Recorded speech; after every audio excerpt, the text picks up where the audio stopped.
Is great if you've never used it. It's easy. You just pick your sport, you choose your players and your categories, and you just choose if they're gonna go more or less. It's super simple and easy to use. And if you get all your selections right, you can win big. I did this one today, for example, on Flex Friday. This is another opportunity they offer. Every Friday, you can place a risk-free $20 lineup. So if you lose, you'll get the $20 back. So it's either I turn 20 into 200 or lose nothing. Click the link in the description and use code YoungDirk to get this offer. Please play responsibly, available in select states. Let's get on to the video. There are a few ways to play defense. The first one is just moving your left stick back and forth. This is obviously awful. The next way is just sprinting back and forth. This is also clearly terrible. There we go. Now we're improving. We're holding down our left trigger. We have more control over our player. We're in our defensive stance, and now we're able to actually attach ourselves to the ball handler. Now, if you thought the left trigger was good, what about the left trigger and the right trigger at the same time? As you can see, it's not even comparable. This right here is the best way to play defense in the game. There is a contender that, in my opinion, was the best last year, and that is the left trigger turbo and holding your hands up. But as you can see, they nerfed this a lot, and it's not even comparable. We now know what the best defensive stance is, but you can't play defense like this the entire time. There's going to be a lot of times where you have to incorporate hands up defense along with holding the right trigger just on its own. I'm going to give you guys a few examples so you know exactly what I'm talking about. Example number one, as soon as he catches the ball, I'm holding LT. I try to get a bump. I don't get it. Now I know that I have to catch up to him, but I see the screen, so I'm trying to sprint under it. I get clipped a little bit.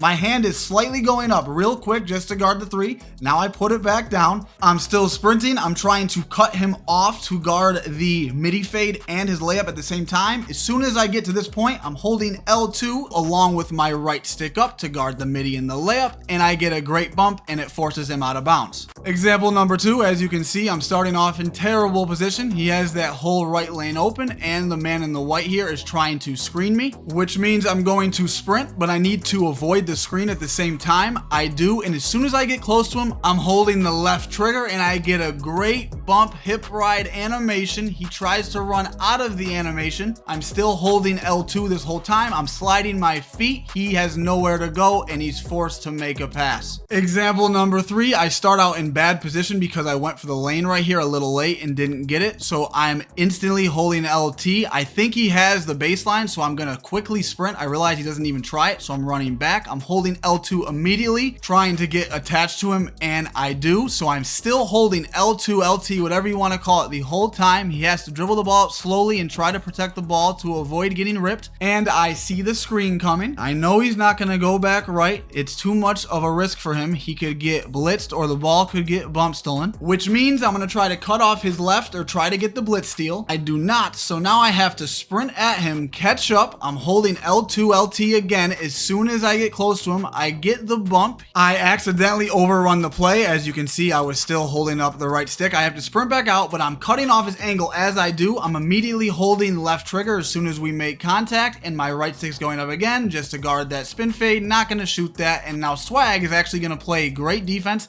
He's holding L2. He thinks he's going to midi fade, so he has to sprint at him. He does not. So now Swag's got to sprint back at him. And Swag is completely in a bad position here, but because Swag is good, he tries to cut off the rim run and the midi fade. He does, and as soon as he sees him go into the animation for the midi fade, he puts his right stick up and he slaps the dude in the face and gets an amazing contest and forces the miss, and we get the ball. Do not get over this play right here. Me and Swag didn't need to communicate. We just knew what to do from experience. That's literally it. Just practice the right things, apply them, and it's just all gonna come natural to where you don't even need to think about it. Later in the video, I'm going to give you a few more tips to complete your on-ball defense, and we'll get back into this topic, but right now I want to talk about blitz steals and when to go for steals. What if I told you that to get blitz steals, you literally don't need steal? Like, it could be at a 25, a 0, a 50, whatever, and you can still get steals. Dirk, how is this possible? This is because this has nothing nothing to do with the steal rating itself. It has to do with positioning and your arm reaching out for the ball or trying to run into the ball. This is also called a bump steal. It's pretty much you're bumping into the ball to get it loose to get the steal. Just to make sure we're on the same page, this is a bump or blitz steal, and this is what a normal steal is. The easiest way to get a bump or a blitz steal is you need to predict what they are doing, and off of that prediction, reach so your body or your arm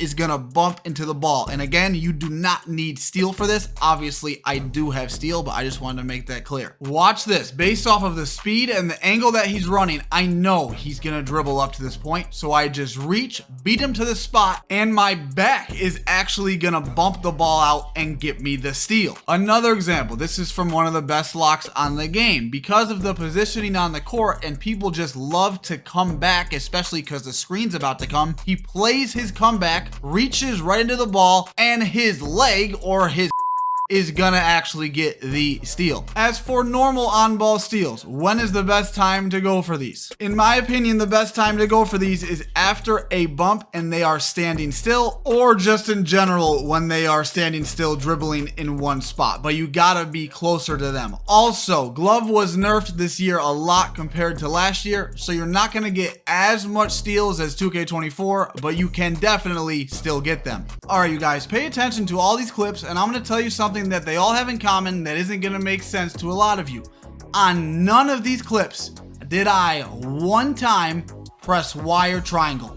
I never jumped ever on any of these clips. I would say that on 90% of the times that people try to score in the paint, you're not supposed to jump. And I will explain when you're supposed to, don't worry, but I want to keep talking about this. Anytime somebody drives on me, I am just holding my right stick up.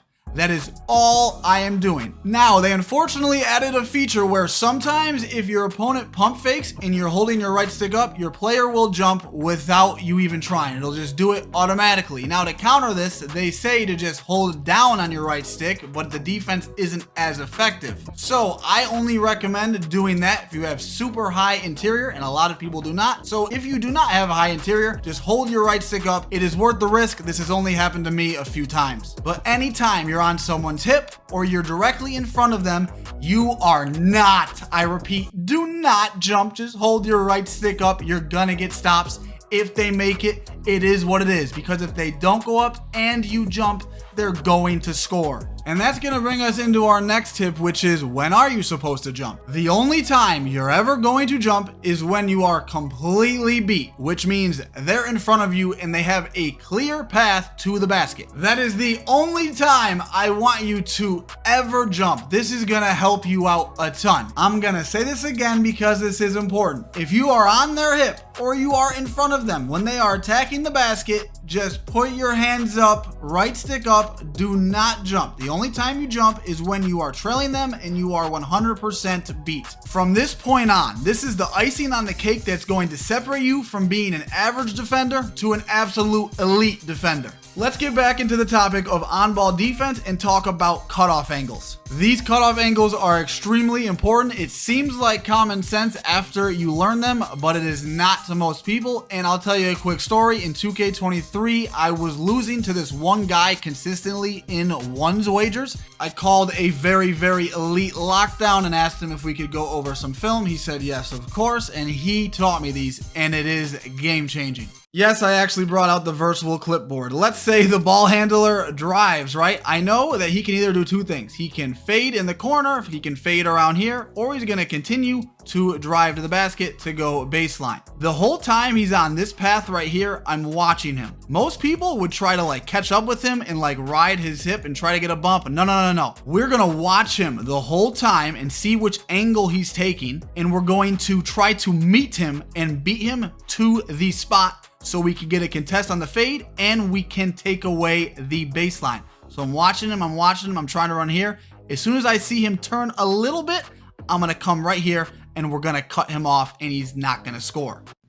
This looks familiar. What's he gonna do? Fade? I see him go. I'm running to beat him to the spot, put my hands up, puts up a bad layup. I get the stop. Watch, look. I'm sliding. I see him attack. I cut off the angle perfectly. I get the stop. Look, I get fried on this play. He has me turning. Now pause the clip. At this point, by the position of his player, it looks like he's going to drive to the basket and he is not going to shoot a midi fade, which means I have to beat him to the spot to cut him off. Play the clip. And would you look at that? The dude got so scared, he just picked up his dribble and I forced him into some daisy whatever type of shot and I got the stop. If you can just learn and master and understand the concept of these cutoff angles, you are going to be a dramatically better defender just off of that. And that's going to bring us into our next on-ball defense tip, and this is very underrated, and that is knowing your opponents and knowing their tendencies. Here is a easy tip that's going to help you guys out a ton. If the guard is under 6'5", they can get a true speed boost in their same hand. If a player is 6'5" and up, they cannot get a true speed boost animation out of their same ball hand. The only way they can get a speed boost is a cross launch or out of a hop jumper. So if I'm guarding a player that is 6'5" and up, I know that 90% of the time, if they even try to go the same way as they're already dribbling, it's going to be a slow run and I'll be able to catch up. So I'm always trying to prepare for the cross launch and the hop jumpers. Small, easy things like this are going to give you a huge advantage on defense. Just knowing that the player can't go a specific way quickly, that makes your life so